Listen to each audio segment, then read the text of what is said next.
하루를 마치며 문득 이런 생각이 들 때가 있습니다. 나는 지금 누구를 위해 살고 있을까? 내가 하고 있는 이 말, 이 행동, 이 선택은 정말 나의 것일까? 아니면 누군가의 기대, 누군가의 시선, 누군가가 만들어 놓은 기준 속에서 살아가고 있는 걸까? 젊은 날의 우리는 늘 누군가를 위해 살아왔습니다. 부모의 기대를 채워야 했고, 자식의 미래를 위해 자신의 시간을 밀었습니다. 그리고 어느새 우리는 나라는 존재보다 누군가의 엄마, 아빠, 남편, 아내라는 이름으로만 살아왔지요.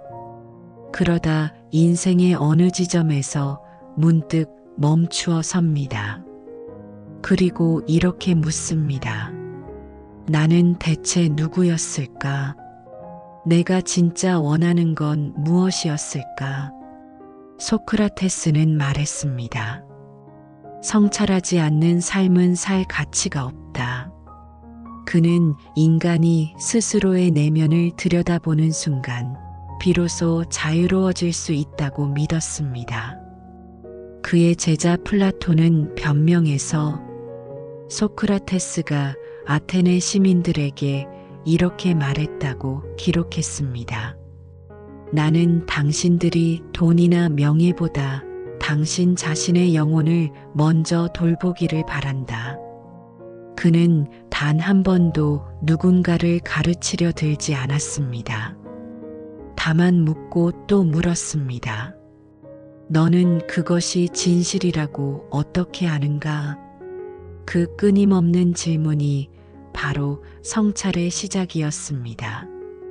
사람은 나이가 들수록 정답을 찾으려 하지만 소크라테스는 오히려 모른다는 자각에서 지혜가 시작된다고 말했습니다.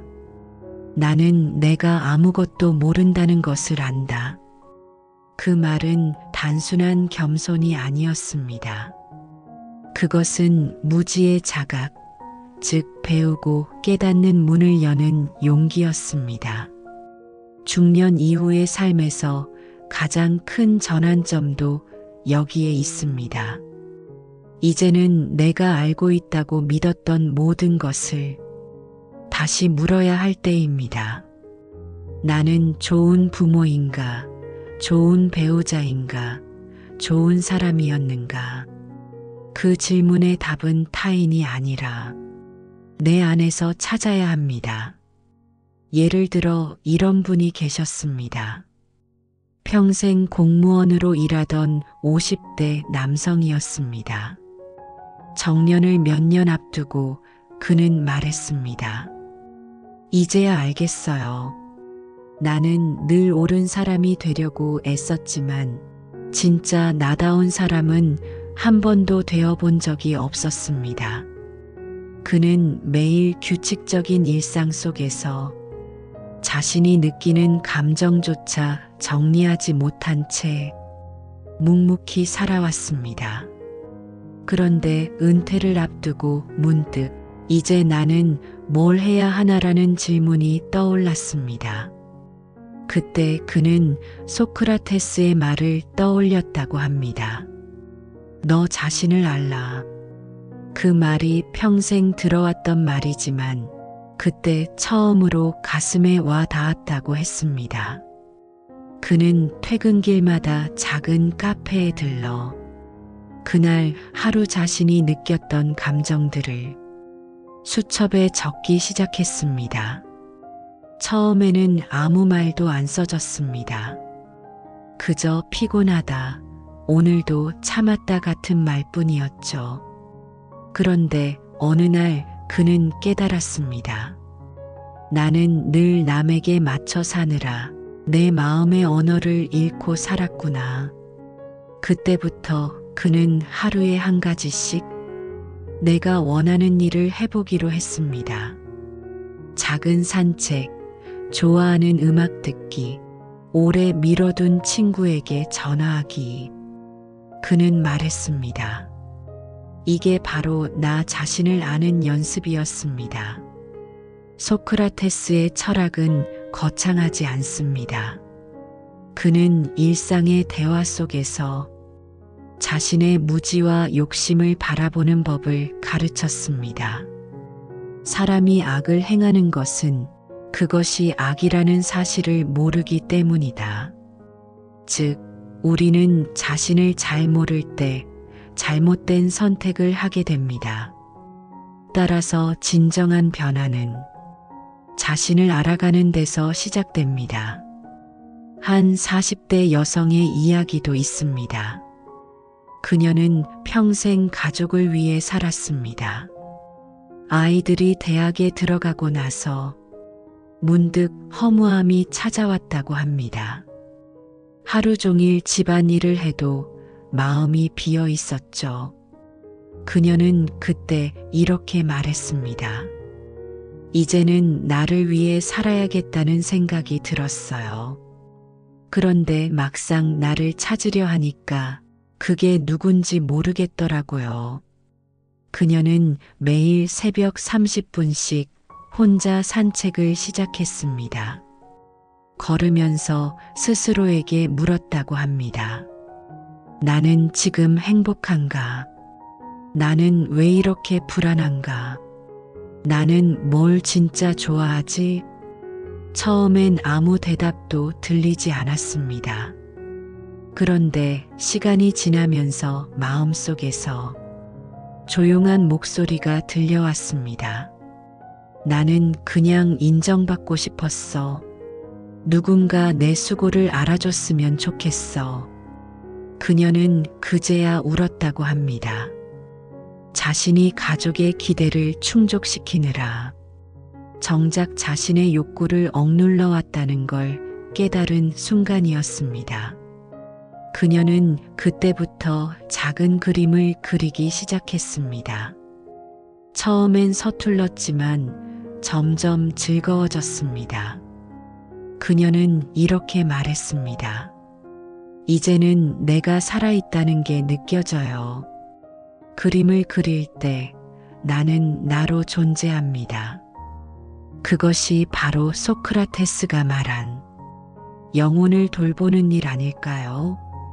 그는 육체나 재산보다 영혼의 상태를 먼저 돌아보라고 했습니다. 그 이유는 단순합니다. 영혼이 병들면 어떤 행복도 진짜가 될 수 없기 때문입니다. 우리의 인생 후반은 결국 나를 다시 배우는 시기입니다. 젊을 때는 세상 속에서 나를 증명하려 했다면 이제는 나 자신 안에서 나를 이해해야 합니다. 그것이 두 번째 탄생의 순간입니다. 소크라테스는 말했습니다. 진정한 행복은 외부의 조건이 아니라 내면의 조화에서 온다.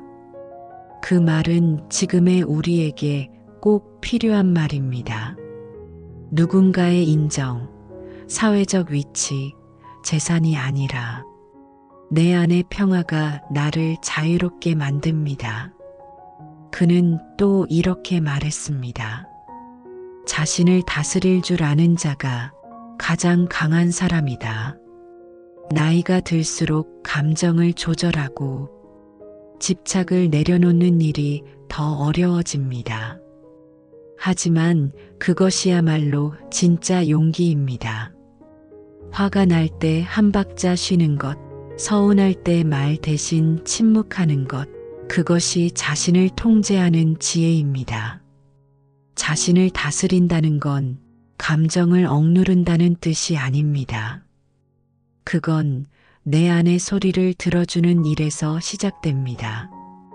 우리가 평생 바쁘게 살아오며 놓쳐온 것이 있다면 그건 내 마음의 말을 듣는 시간이었습니다.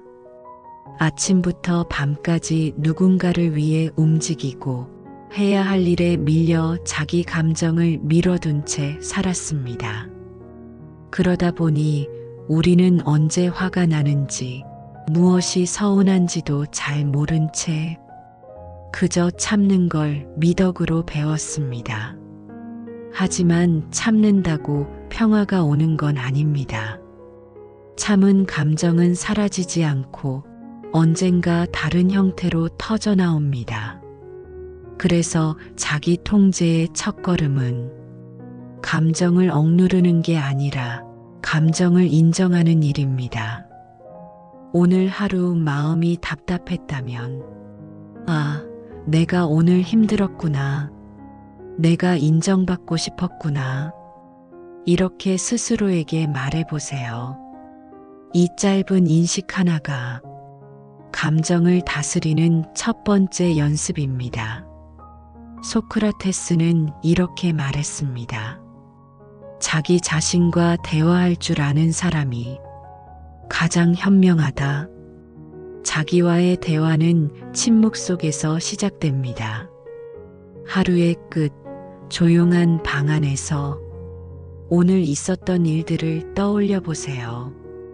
누가 나를 불편하게 했는지, 그때 나는 어떤 감정을 느꼈는지, 그 감정은 어디서 비롯된 것인지 천천히 되짚어 보세요. 그 과정이 불편하게 느껴질 수도 있습니다.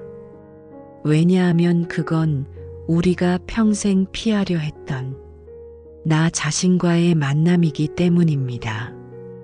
하지만 그 만남을 외면할수록 삶의 방향은 흔들립니다. 소크라테스는 말했습니다. 자신을 알지 못한 채 사는 것은 자기 영혼을 버리는 것과 같다. 나를 다스린다는 것은 결국 나를 이해하고 나를 존중하는 일입니다. 가장 먼저 말을 다스리는 연습을 해보세요. 우리는 감정이 올라올 때 무심코 던지는 말로 관계를 망치기도 합니다. 화가 날 때 바로 말하지 말고 잠시만 멈춰보세요. 그 한 박자의 여유가 지혜와 후회의 차이를 만듭니다. 화가 올라올 때마다 이렇게 속으로 말해보세요. 지금은 감정의 시간이지 대화의 시간이 아니다. 감정의 폭풍이 지나간 뒤 그제서야 대화가 가능해집니다. 이건 단순한 인내가 아니라 자신을 객관적으로 바라보는 훈련입니다. 그리고 비교를 내려놓는 연습을 해보세요. 나이 들수록 우리 마음을 가장 흔드는 건 타인과의 비교입니다. 저 사람은 아직도 현역인데 나는 벌써 뒤처진 건 아닐까?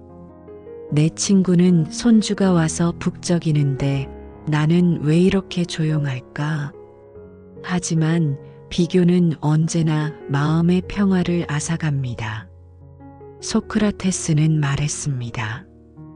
행복은 타인과의 경쟁이 아니라 자기 자신과의 조화에서 온다. 남과의 경쟁이 끝나야 비로소 나와의 대화가 시작됩니다. 비교 대신 이렇게 물어보세요. 오늘 나는 어제보다 조금 더 나아졌는가? 그 한 문장이 인생을 단단하게 만듭니다. 또 하나의 중요한 연습은 내 생각을 의심해 보는 것입니다. 우리는 오랜 세월 나는 옳다는 확신 속에 살아왔습니다. 가족과의 갈등, 인간관계의 대부분은 내가 맞다는 생각에서 비롯됩니다. 하지만 소크라테스는 의심을 지혜의 출발점으로 봤습니다. 그는 제자들에게 이렇게 말했습니다. 의심하라, 그리고 묻고 또 물어라. 그 질문 속에서 진실이 드러난다. 가족과 대화할 때, 친구와 이야기할 때, 이 연습을 해보세요. 정말 그럴까? 혹시 내가 놓친 건 없을까? 이 질문 하나가 마음의 문을 엽니다. 그 순간 상대를 이해할 여유가 생깁니다. 자신의 생각을 유연하게 만드는 건 자신을 지키는 일입니다. 굳게 닫힌 확신은 때로는 자기 자신을 올가맬 뿐입니다. 의심은 약함이 아니라 더 넓은 지혜로 가는 길입니다. 다음으로 몸을 돌보는 일도 자기 통제의 중요한 부분입니다. 소크라테스는 아테네의 시장에서 젊은이들에게 이렇게 말했습니다. 너의 몸을 함부로 하지 마라. 그것은 너의 영혼이 사는 집이다. 나이가 들수록 마음과 몸은 하나로 연결됩니다.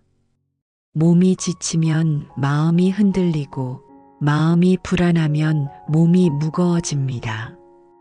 따라서 자기 통제는 마음의 훈련이자 몸의 돌봄이기도 합니다.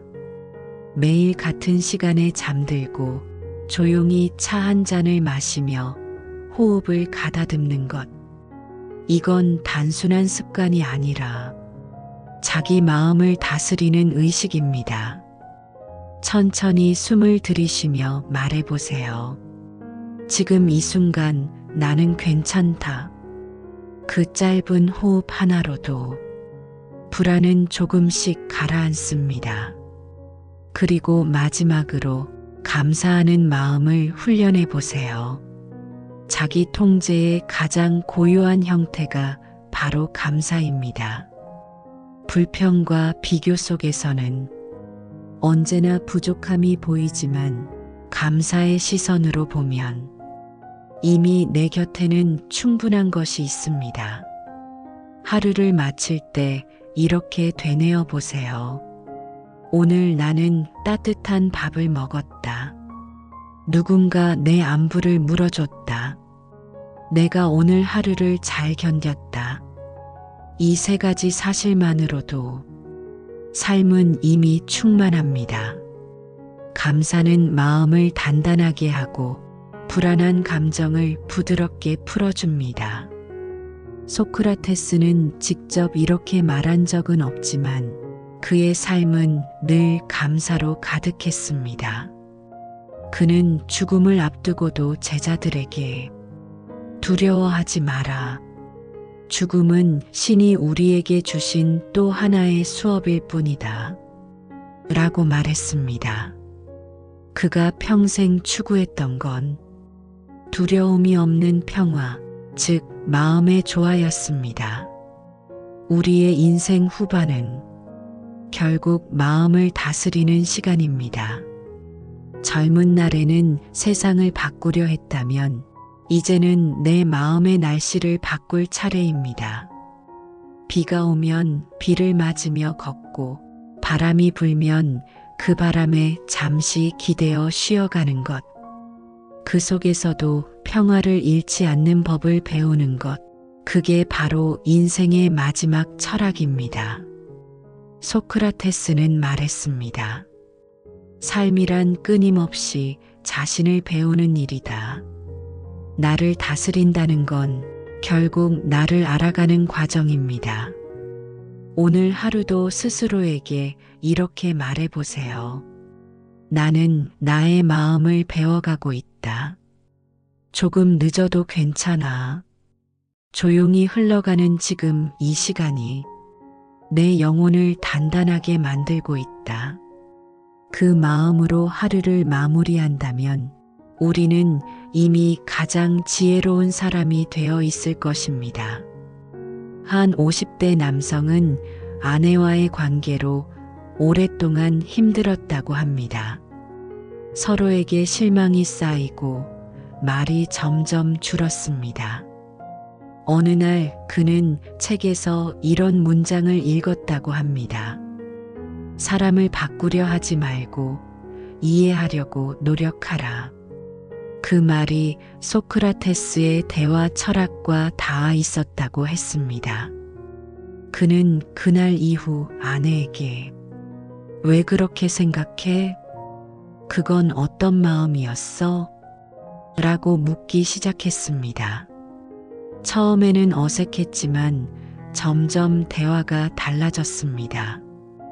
그는 말했습니다. 아내를 바꾸려 하던 내가 사라지고 대화 속에서 새로운 아내를 다시 알게 되었습니다. 이것이 바로 성찰의 대화입니다. 소크라테스는 말로 싸우지 않았습니다. 그는 묻고 경청했습니다. 그리고 그 대화 속에서 상대가 스스로 깨닫게 했습니다. 인생의 후반부는 단순히 나이 드는 시간이 아닙니다.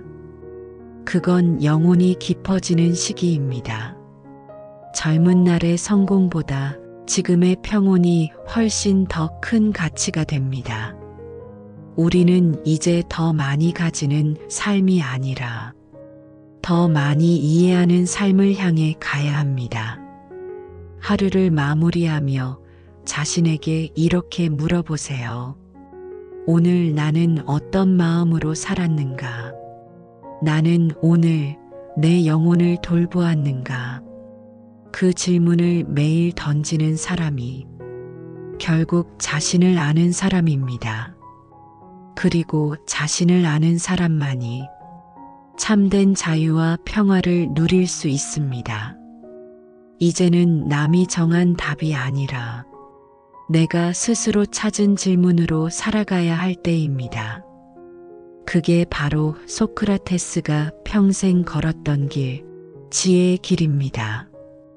그 길의 끝에는 이런 깨달음이 있습니다. 행복은 밖에 있지 않다. 행복은 나를 아는 마음 안에 있다. 오늘도 스스로에게 이렇게 속삭이세요. 나는 지금 나를 배우고 있다. 그리고 그것만으로도 이미 충분히 잘 살고 있다. 지금까지 철학 클래스였습니다. 구독과 좋아요 해주시면 더욱 많은 인생 철학 이야기를 접하실 수 있습니다.